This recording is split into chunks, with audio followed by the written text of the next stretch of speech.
It's been said that 90% of sailing is awesome and 10% is sheer terror. Jim, help me! I can't! Ready to go home. Well, let me explain exactly what that means and what it's really like from a first mate's point of view during our sail south from Desolation Sound to Sucia Island. We're Jim and Ingrid. Join us as we explore the Pacific Northwest aboard our 37-foot sailboat, Indigo.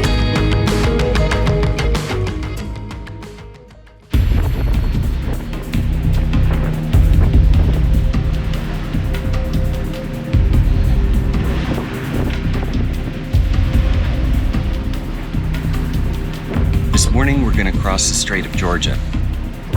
Weather has been a little unpredictable. We're looking for the right weather window to do it. Right now it's going to be sunny. We have winds from the north, which means we'll be going downwind. And we have currents in our favor as well. Winds are supposed to be 15 to 20 though, so we know how that can bring up some pretty big waves in the Strait of Georgia. And we hopefully are prepared, but if we start getting out there and the waves tend to be too big for us, then we have an option to turn over to Pender Harbor. The worst thing for me is the unpredictable wind gusts. I'm okay if there's a consistent wind and if it's stronger, I'm okay as long as it's predictable. If we know it's going to be 20 knots heading across the Strait of Georgia, rough seas, I'm okay. But when winds gust to 25, 30, 35, I get really nervous, especially in cold water. What's the wind speed now? 25. Getting gusts to 30. Sustained about 25. Alright, we're down to about 22 knots. Got the sails out and stabilized the boat. We're on our course directly to Nanaimo. It's pretty rough out here still, but it's manageable. What do you think? Well, I'm smiling, so that's a first. No, actually. I'm smiling because the sun is out. It could be rainy and cold, but we'll make the most of it. Even with all of this weather and these conditions, this is still the best window. Another hard thing for me is when we have a plan and we think the weather's going to be one way and it turns out to be 180 degrees worse. Yesterday, my expectations of what the weather would be were different than actually what it was. So, one, I didn't take any medication for seasickness, and we were beating into the wind and waves most of the day. So, made for a rough passage for me, but today I'm mentally prepared and I'm physically prepared by taking some medication, and I'm feeling good. I'm able to go down below, make coffee, sandwiches, whatever is needed down below, and manage and be a better first mate today.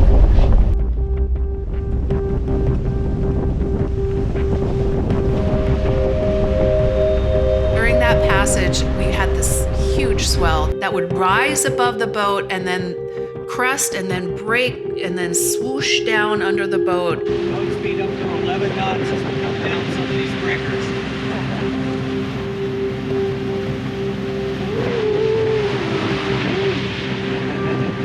And it would roar and we'd sail up over the wave, but this roaring sound would come through, which was a little unnerving.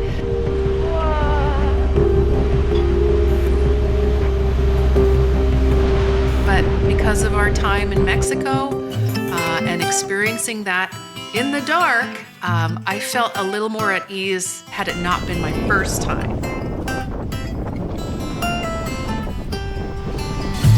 As a first mate, I manage the lines and fenders. I watch out for logs, obstructions, and other things in the water, crab pots, for example. I help with the anchoring and attaching to mooring balls, if that's the case. I help with the docking and the lines. I'm in charge of the meal prep provisioning and a lot of the cooking, and the interior cleaning, the vacuuming, the bathrooms, the kitchen. We are heading into Dog Narrows again, this time southbound. We're about 1 nautical mile, maybe less than that. Just kind of staging here, waiting for slack. There's a lot of boats this time, huh? Yeah, a lot more than last time we went through. Yeah, be a parade of boats. I don't think we need to call a security. We No. can just follow the rest of the sailboats through. Right. In our case, I know that whatever Jim plans and whatever route we're taking and whatever variation we may make is based on safety and also based on trying to please me. So I know that oftentimes he'll accommodate the plan for that day to make sure that I'm the most comfortable in whatever we may do. Even if that's rough weather coming ahead, he'll always plan the safest route or take into consideration if things got really rough, what's plan B and plan C. And I think that if he were with a bunch of his guy friends, they may take more risks or they may be a little more daring. But I think that's something that I just appreciate about him, is that he's thinking about me. Some kind of wild current right in here. Yeah, I see it. Sometimes though, maybe the conditions are a little bit out of my comfort zone. I always appreciate that experience because I feel like it makes me stronger.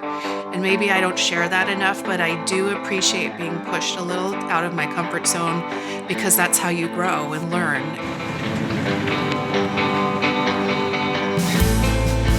Our problem right now is that there's a sailboat that's not sailing in front of us and he's going too slow. And we're going to have to fall off and see if we can get around him. So we got 17, 18 knots of wind.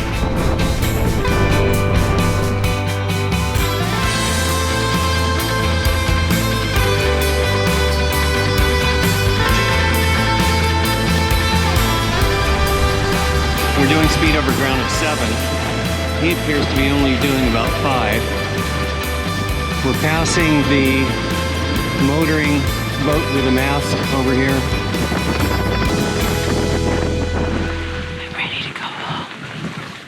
I was tired of boat smells. I was tired of small quarters. I was tired of getting boat bruises and small spaces.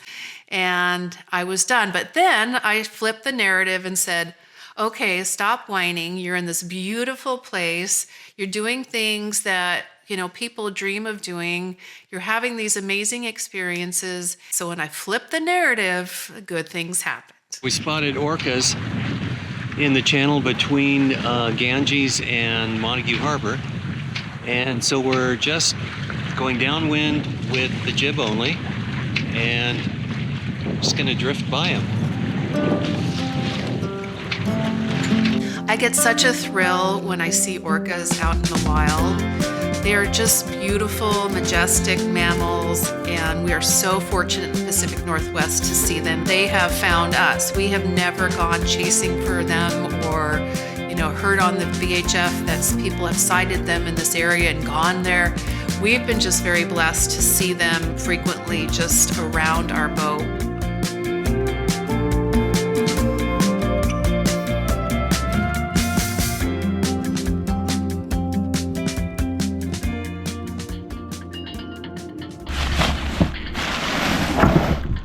Got it out of the bag.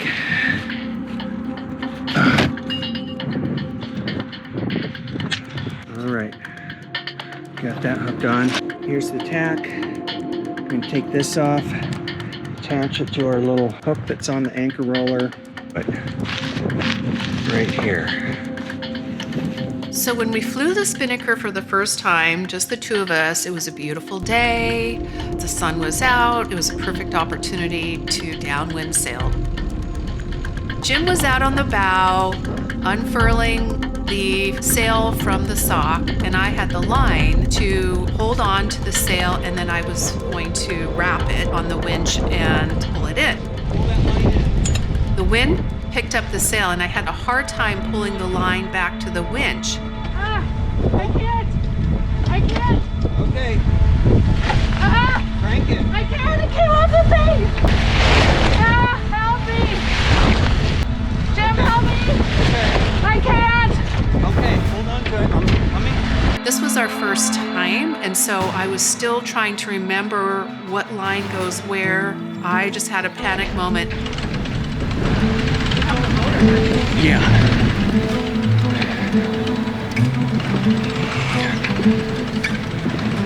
Okay, I think we're okay like that.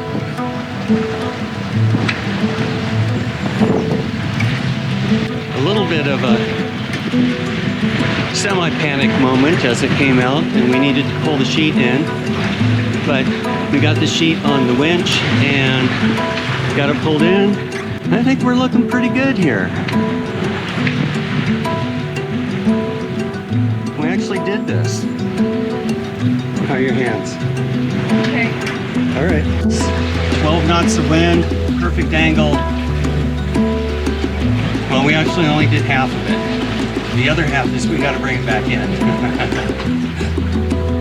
We have this beautiful sail up. I was just thinking, what should we name the spinnaker? It has a big horse on it, a seahorse, so I have to think of a name. It's beautiful, and the sun is out, and we're just kind of floating along. So until it comes down, and then we're heading to Sucia. So Until it comes down, and we'll see if that Yeah. turns into drama. yeah, we hope the taking down of the sail is less traumatic than it was going up.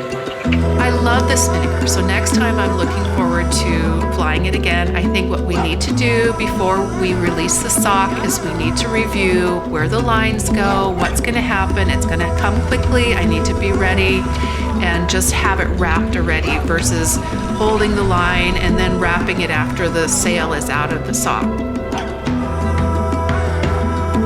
For us, sailing is still 90% awesome. And in that other 10% part, we're glad we have each other to depend on. Goodbye to British Columbia, Canada. For together, we're stronger, more capable of learning, handling new experiences, and exploring new places. No matter what awesomeness or terrors come our way. To follow all of our adventures, click to subscribe. And follow us on Instagram at SailingSVIndigo.